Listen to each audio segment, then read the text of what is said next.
This is a very tough question, what's the meaning of the residency and what's the outcome?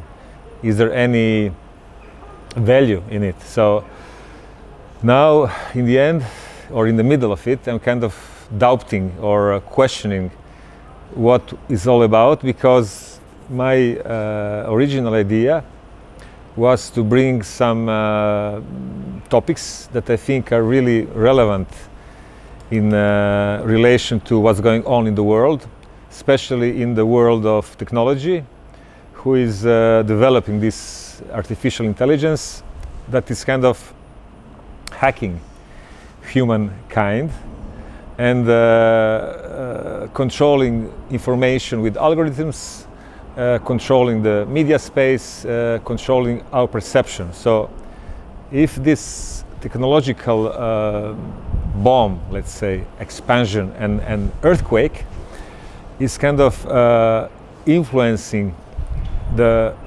information and influencing the perception of the humans, including the artists. So my question is how it relates to art and how art responds to it. So my idea is that there is no more division between artists and public. So we are all approached by this new moment as humans.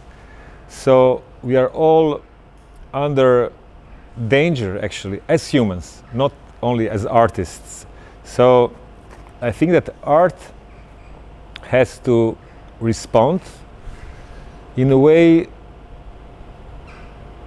she never responded, actually, because art was always dealing with illusion, with texture, media, with structure, with some things that are kind of aesthetics. And now we came to a moment where those questions we are always setting as artists need answer, because this technology, if we don't know the answer, is gonna decide it for us. So we have been surpassed by algorithms who are made, of course, by people who don't necessarily have some ethical point or approach, and their biases, their prejudices actually are written into those algorithms. So I see that the system in general is going towards a point where or when he would like to control all aspects of human life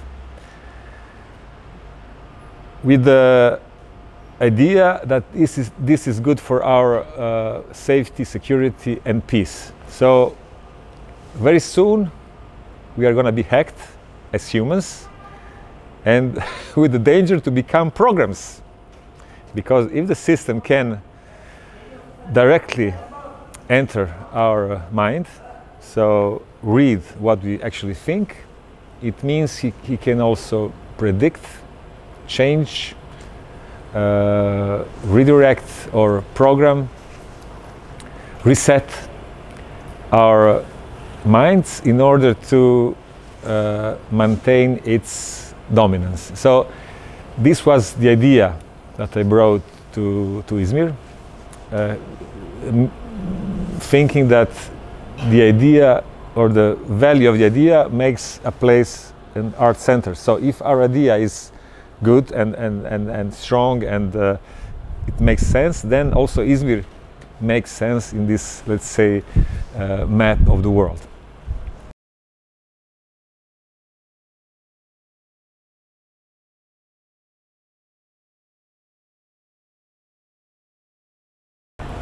But me personally, I'm really, İzmir for me is very, let's say, different from the places I have been before. Why? Because, let's say, me as an artist, I have some Christian, for instance, points of view or relations, and then I come to a place that it's not Christian. So my concepts has to be redefined and kind of presented to people that not necessarily understand what I'm talking about. But listening to all these clever people and philosophers who say that there are a lot of narratives, a lot of stories. Let's say talking about religion, they say there are a lot of religions, a lot of stories, and they take it as a proof that there is no truth. So I say the fact that there are a lot of stories doesn't mean that none of them is true. So I believe that there is one story and that is true. So why I'm saying this? Because it's related to the first statement I had about this digital dictatorship. So we are going towards a point of losing humanity. And I see it as a part of a bigger issue. So it's not something that's related only to our small human things, but it's a part of a global or universal. So loss of humanity means that nobody can anymore resist the system, actually be out of it, have its inner critical thought. So it means also that there is no room for art, because art should be free, should come out of critical thinking, of having an own idea, own position. And it means also the loss of a place for prayer, among other things. So there is no room to hide anymore. If your mind is hacked by direct linking it to the digital or quantum cloud. So I came with this idea here to Izmir, and I wrote a text, a concept, where I kind of tried to explain what's going on, and that it has a really big and strong impact on art, and that if you want to remain relevant, and when we say relevant, it means that we can talk on the same level as politicians and other thinkers do. So if you want to express our positions, we have to use also contemporary platforms as social media, as internet. So all those ways to reach people. And I think that, as I said before, art is not relevant anymore with its illusions, but now it's time for answers. So the answer is a message. So I would say that the message is the media. And that's something that is now part of this global informatic or informational war. So who's going to control the message? Because the message brings people to power. The message or the information is an economic asset. So if you want to be relevant as an artist, you need to place your message in this, let's say, media stream, in this kind of very intense and dense, actually dense informational cloud. So now we came to a level where everything is the same, everything is leveled. There is no more authorities who can show us this is art, this is true, this is a value, but we are all alone.